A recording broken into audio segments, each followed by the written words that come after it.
O vídeo já vai começar, mas antes, não se esqueça de se inscrever neste canal e ativar as nossas notificações.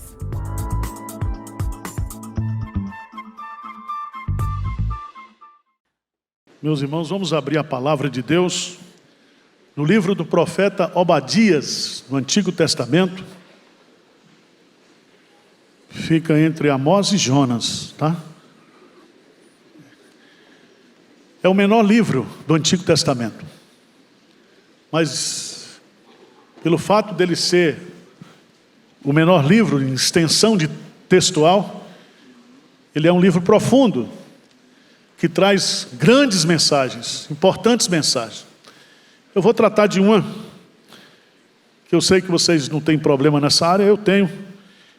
Esse problema se chama soberba no coração. Quem é humilde aqui? Levanta a mão. Você não é humilde, mas você se orgulha da sua humildade.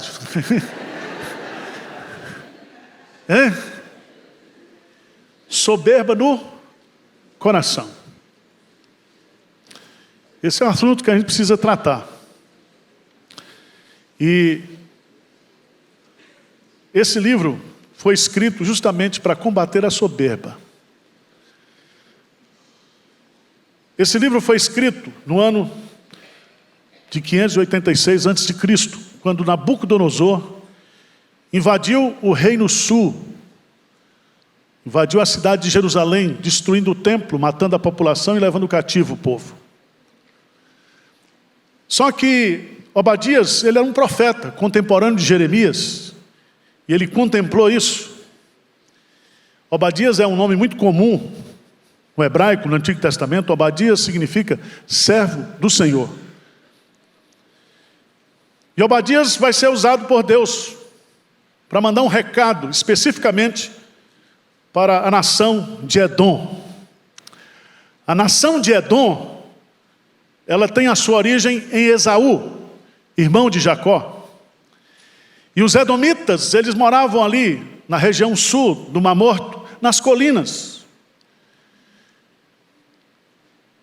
E esses edomitas, ao invés de defender os seus irmãos que estavam sendo invadidos por Nabucodonosor, eles se alegraram, eles se envolveram, eles mataram, eles se gloriaram com o sofrimento da nação de Israel.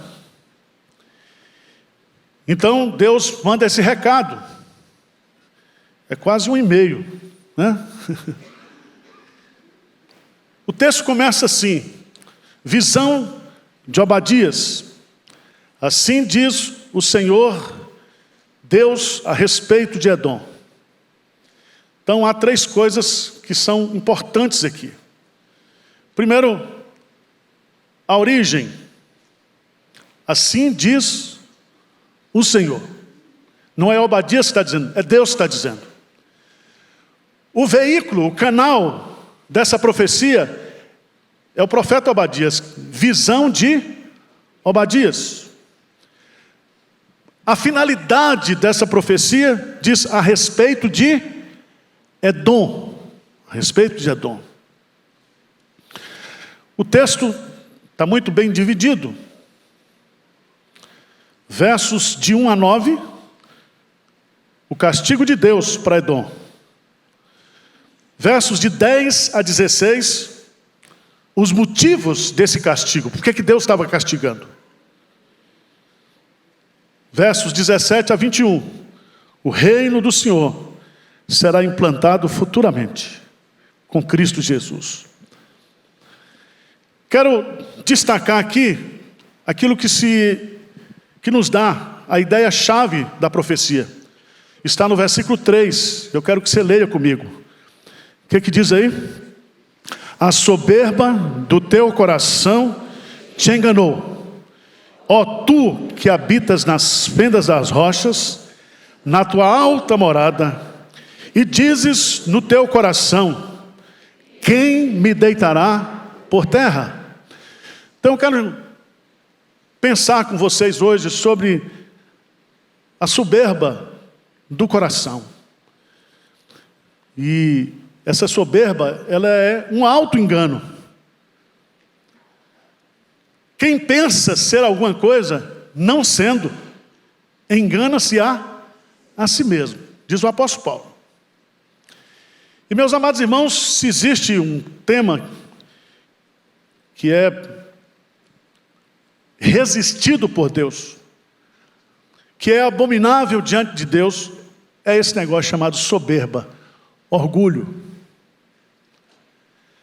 É muito interessante,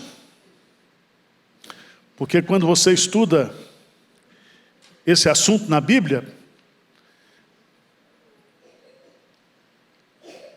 nós aprendemos algumas lições. A primeira delas, que a soberba precede o quê? A ruína. Todos caíram. Todos que caíram por causa da soberba. Começando com Lúcifer, Adão e todos os crentes caíram por causa da soberba do coração. A Bíblia também fala que Deus resiste aos soberbos, porém dá graça aos humildes. Então, se há algo que é extremamente resistido da parte de Deus, ou resistível da parte de Deus, é esse negócio chamado soberba, orgulho. Mas esse texto vai nos ensinar que a soberba do coração nos engana. Diz aí, a soberba do teu coração te enganou. Te enganou. Tem alguém soberbo aqui? Quem é soberbo, levanta a mão aqui. Confessa o pecado. Abre o confessionário.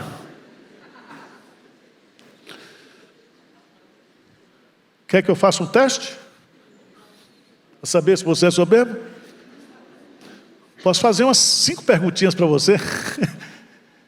Você se acha melhor do que os outros? Não. Como vocês mentem?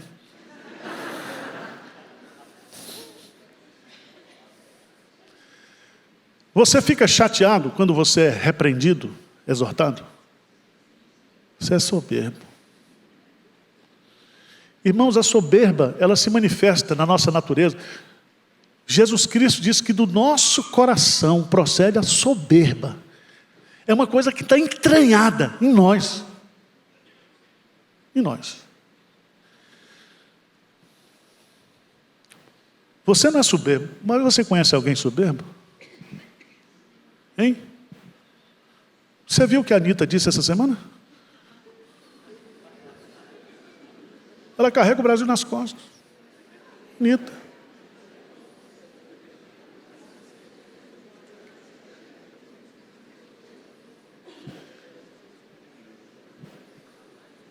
Você conhece um pastor soberbo? Está diante de um. Grandioso és tu, né? Vamos tirar algumas lições para nós aqui. Primeiro, a soberba nos engana a respeito de nós mesmos. Veja no versículo 2. Deus diz assim: eis que te fiz pequeno entre as nações. Deus está dizendo, eu te fiz o quê? Pequeno. Mas os edomitas, eles se achavam grandes. Somos pequenos aos olhos de Deus, mas aos nossos olhos nós somos o quê? Grandes. Lá em Isaías, capítulo 40, no versículo 17, diz que todas as nações da terra juntas, elas são como um pingo d'água. Todas as nações, não uma, todas. Mas os edomitas, eles se achavam grandes aos olhos deles, eles se achavam valentes, eles se achavam melhores do que os descendentes de Jacó. Eles eram ruins, viu? Dá um pulinho, por favor. Lá em Números, capítulo 20. Números, capítulo 20.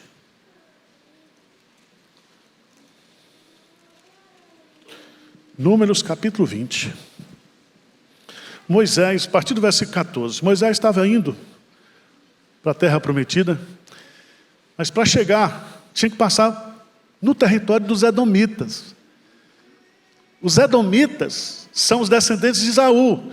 Esaú era irmão de quem? De Jacó.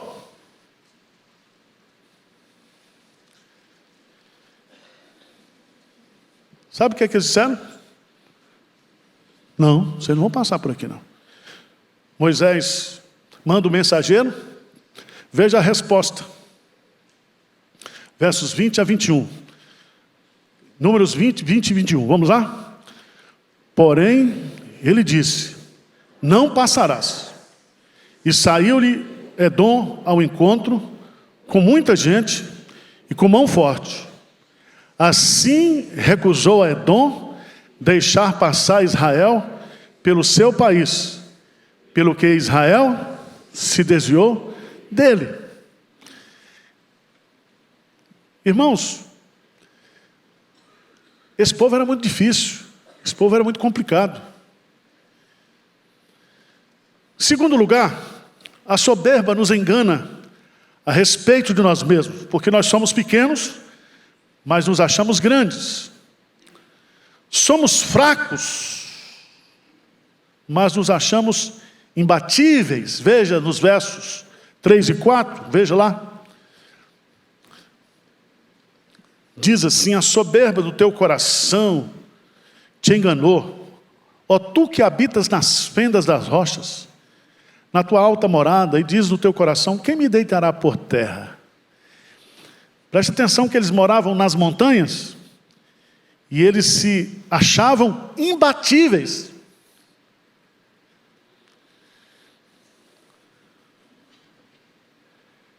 Quem me deitará por terra? Quem é que pode nos vencer? Quem é que pode comigo? Vocês sabem, irmãos, sabem muito bem que esse assunto foi tratado por Jesus. Abra a sua Bíblia lá em Lucas, capítulo 18. Lucas, capítulo 18. Vocês vieram aqui hoje como o fariseu e o publicano. Aqui está cheio de fariseu e de publicano.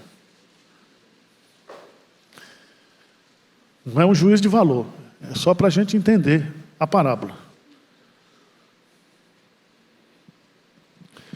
Propôs, versículo 9, Lucas 18, 9. Propôs também essa parábola a alguns que confiavam em si mesmos, por se considerarem justos, e desprezavam o quê? Os outros.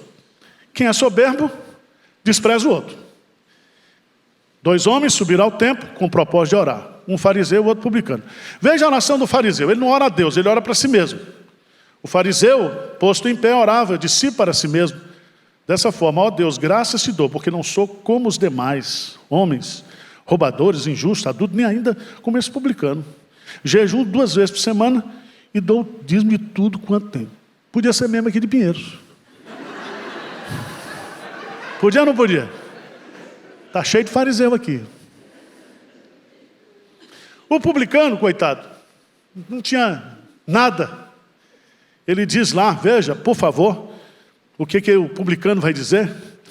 Estando em pé, longe, não ousava nem ainda levantar os olhos ao céu, mas batia no peito, dizendo, ó Deus, ser propício a mim, pecador. Digo-vos que este desceu, o publicano, justificado para a sua casa, e não aquele, porque todo o que se exalta será humilhado, mas o que se humilha será exaltado.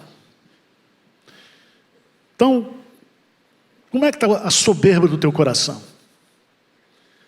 A soberba nos engana a respeito de nós mesmos. Somos pequenos, mas nos achamos grandes. Somos fracos, mas nos achamos imbatíveis, indestrutíveis. Terceiro lugar, somos ignorantes, mas nos achamos sábios.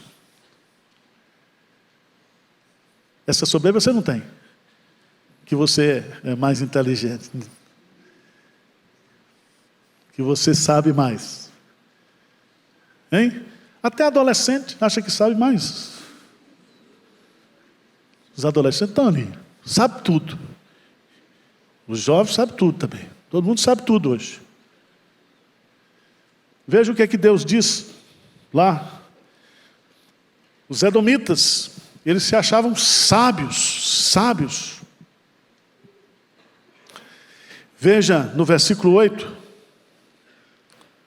Lê comigo. Não acontecerá naquele dia, diz o Senhor, que farei perecer os sábios de Edom e o entendimento do monte de Esaú.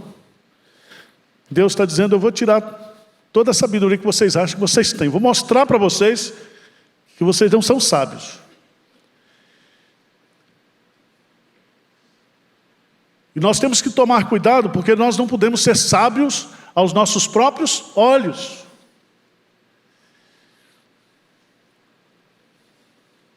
Mas, irmãos, a soberba nos engana a respeito de nós mesmos, mas a soberba também nos engana acerca dos outros, do que os outros acham da gente. Sabia disso? Você acha que você está com cartaz com os outros. Você acha que os outros olham para você e dizem, esse é o cara. Deus vai mostrar.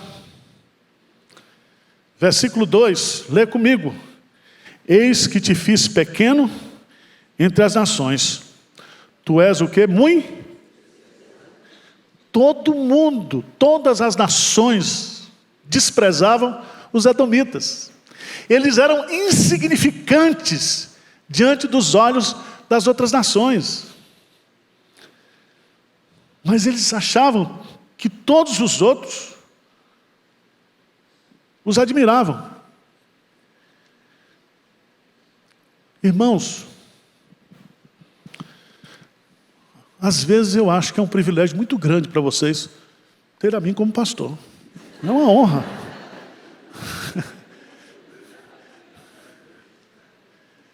Você já viu que jogador de futebol, quando sobe para a cabeça, ele não fala mais na primeira pessoa? Eu lembro do Romário, ele dizia, não, o Romário. Ele não dizia eu.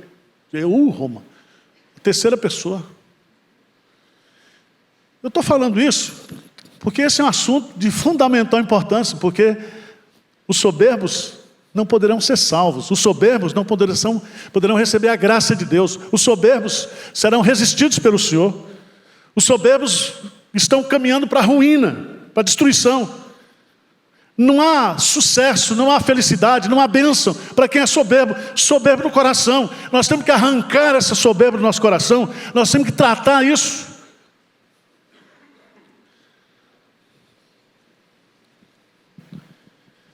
Veja no versículo 7,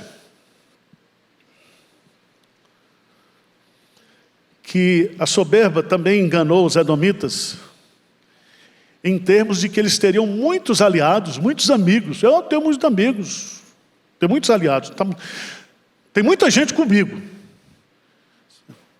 Veja no texto, no versículo 7, todos os teus aliados te levaram para fora dos teus limites.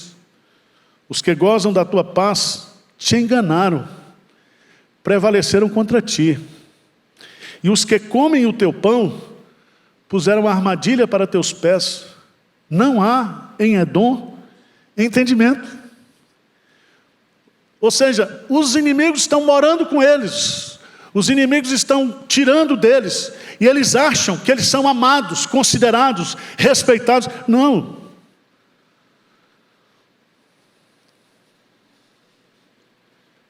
Mas eu quero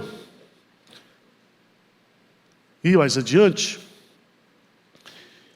e mostrar como a soberba nos engana acerca de nós mesmos, nos engana acerca dos outros, mas principalmente a soberba nos engana acerca de Deus. Acerca de Deus. Porque enquanto está só você e os outros, ainda tem escapatória. Mas quando você é soberbo diante de Deus, aí você está frito. Nós estamos fritos. Versos de 12 a 14, Deus vai relacionar o que eles tinham feito com seus irmãos judeus que estavam sendo julgados por Deus, punidos por Deus. Se você quer ver uma descrição real, é só você ler o livro de Lamentações de Jeremias. Havia fome, as mães comiam seus próprios filhos, o templo foi destruído, as pessoas foram levadas cativas, faltava água, faltava tudo. Agora veja o que Deus vai mostrar. A partir do versículo 12. Mas tu não devias ter olhado com prazer. Veja, irmãos, os edomitas eram soberbos, eles olharam com prazer o sofrimento da nação de Israel. Isso porque eles eram irmãos consanguíneos. Imagine. Você acha que tem crente que fica feliz com o sucesso do outro crente? Mais ou menos.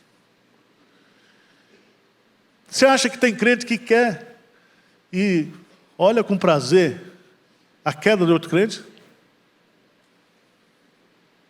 Você acha que não tem? Cuidado. Porque Deus faz um diagnóstico. Vocês são soberbos. E a soberba do coração de vocês enganaram vocês. Por quê? Primeiro porque vocês se alegraram em verem os seus irmãos sendo julgados e punidos pelo Senhor. Veja que no versículo 2 diz: com prazer para o dia do teu irmão, o dia da sua calamidade, nem de ter alegrado sobre os filhos de Judá no dia da sua ruína, nem ter falado de boca cheia no dia da sua angústia.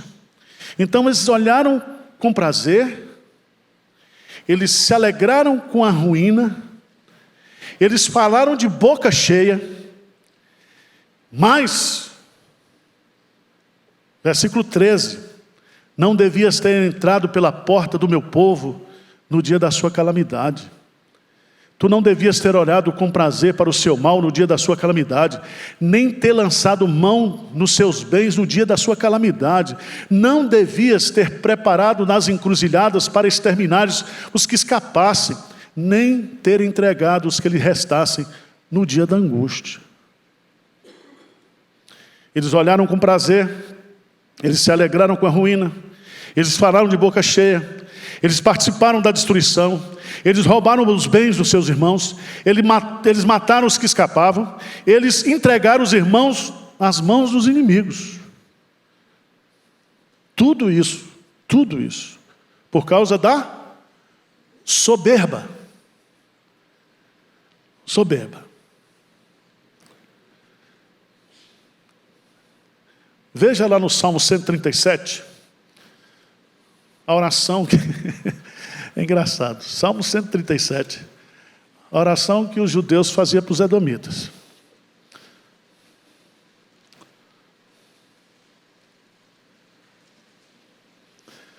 Salmo 137, versículo 7, o que é que diz aí? Contra os filhos, lembra-te, Senhor, no dia de Jerusalém, pois diziam, ó torcida, arrasai, até aos fundamentos. Então, o pior da soberba é que os outros experimentaram o furor da soberba.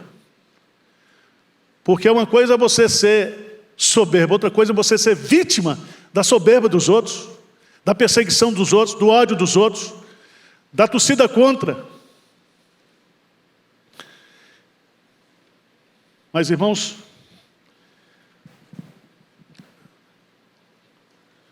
a soberba nos engana acerca de Deus. A gente faz, movido pela soberba, mas Deus está vendo tudo. E Deus vai fazer juízo. Veja nos versos 15 e 16. Diz assim: porque o dia do Senhor está prestes a vir sobre todas as nações, como tu fizeste, assim se fará contigo. O teu mal feito tornará sobre a tua cabeça.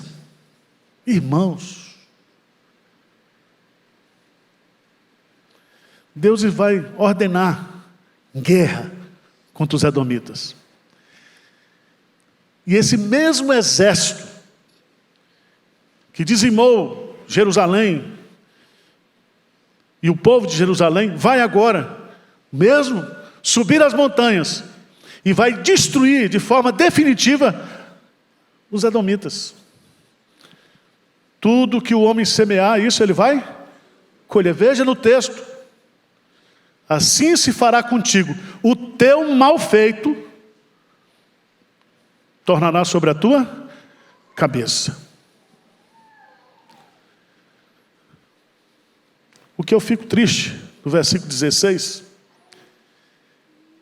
é que os edomitas fizeram uma coisa contra Deus. E lá no versículo 16 diz: porque como bebeste no meu santo monte, assim beberão de contínuo todas as nações. Beberão, sorverão e serão como se nunca tivesse sido. É por isso que lá em Hebreus capítulo 13, versículo 17, vai falar que Esaú era profano. E mesmo depois, com lágrimas, com remorso, ele tentou arrependimento, mas por Deus não foi aceito. Ele era um profano. Ele profanou a casa de Deus, ele profanou as coisas de Deus, o templo de Deus. Mas Deus faz agora, para a gente não sair arrasado daqui. Versos 17 e 18. Deus faz, 17 a 21, ele faz uma tríplice promessa.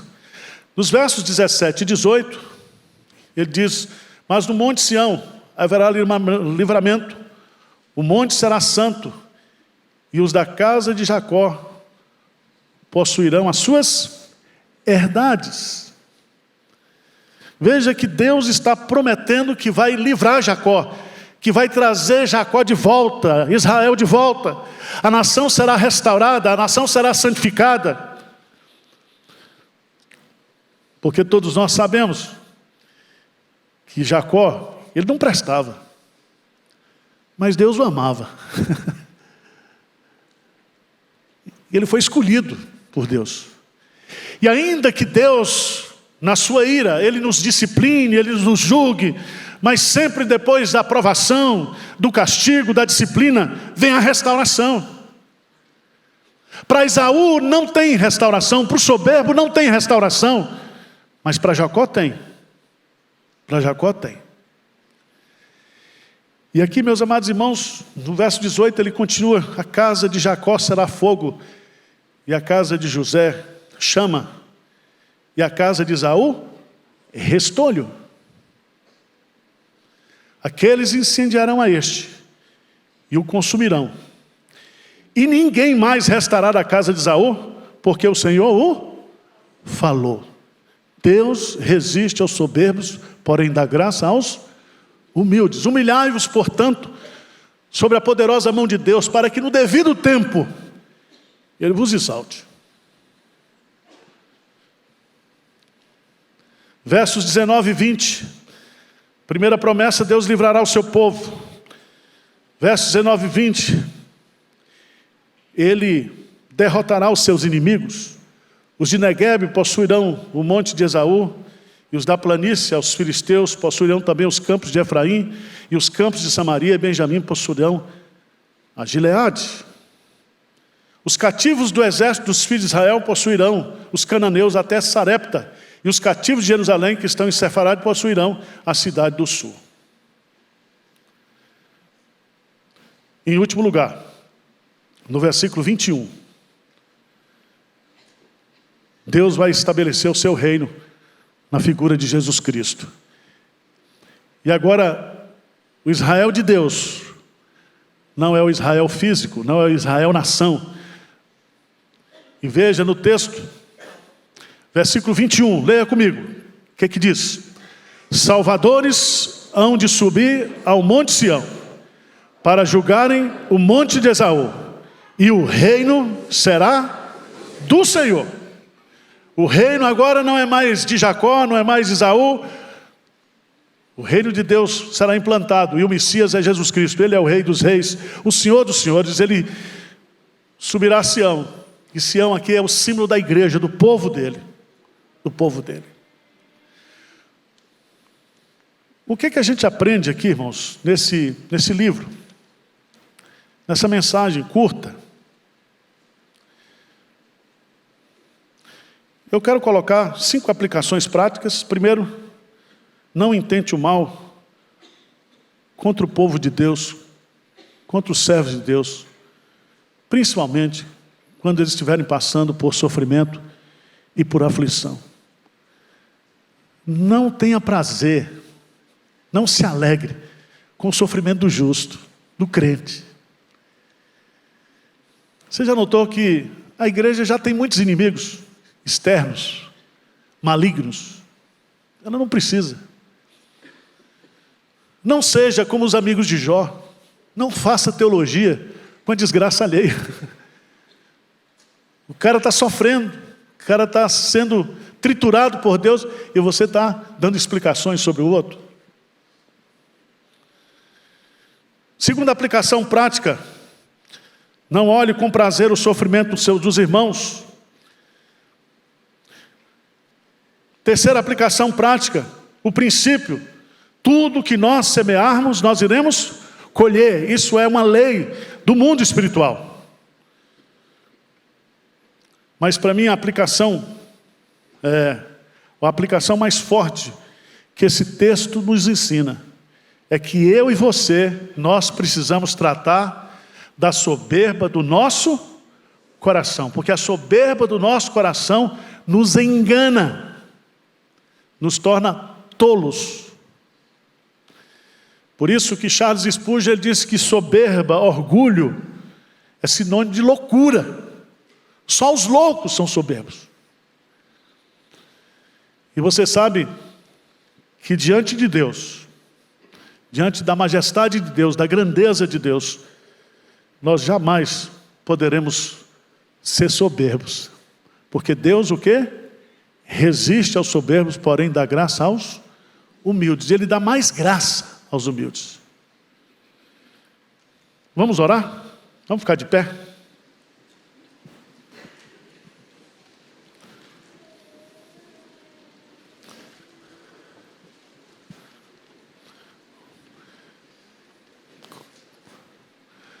Como é que a gente trata a soberba do coração?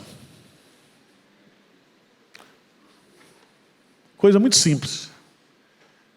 Olha para a cruz. Olha para a cruz. Porque na cruz você vai descobrir que eu e você, nenhum de nós, temos motivo nenhum para sermos soberbos. Porque tudo que nós temos, Ele nos deu. Nós não somos nada. Nós somos dele. Ele é tudo para nós. Não tem. Então, faz como um filme de vampiro. Encrava a cruz no teu coração e mata essa soberba. Diz: eu não vou tratar. Porque essa soberba me engana. Tá certo? Feche os seus olhos, vamos falar com Deus. Pai querido, o Senhor conhece a cada um aqui. O Senhor conhece os problemas que nós criamos nos relacionamentos, principalmente no nosso relacionamento contigo, quando somos tomados pela soberba do nosso coração. Nos achamos melhores, nos achamos mais sábios, nos achamos imbatíveis, invencíveis. Mas basta o Senhor voltar o seu rosto contra nós, que nós vamos observar que não somos nada, Senhor.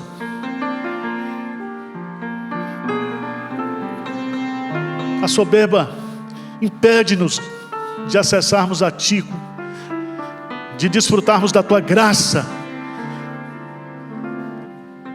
Então venha tratar o nosso coração nesta manhã.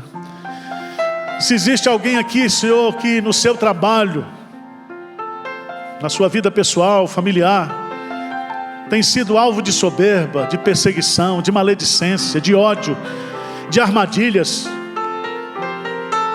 dê vitória para essa turma, Pai.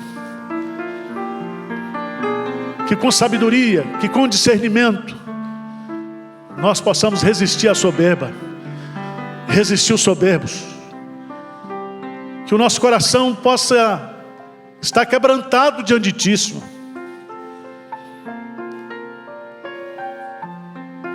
Tua palavra nos diz que felizes são aqueles que são pobres de coração, paupérrimos de coração. Pai, esvazia-nos, Pai. Tira de nós toda a soberba. Sara,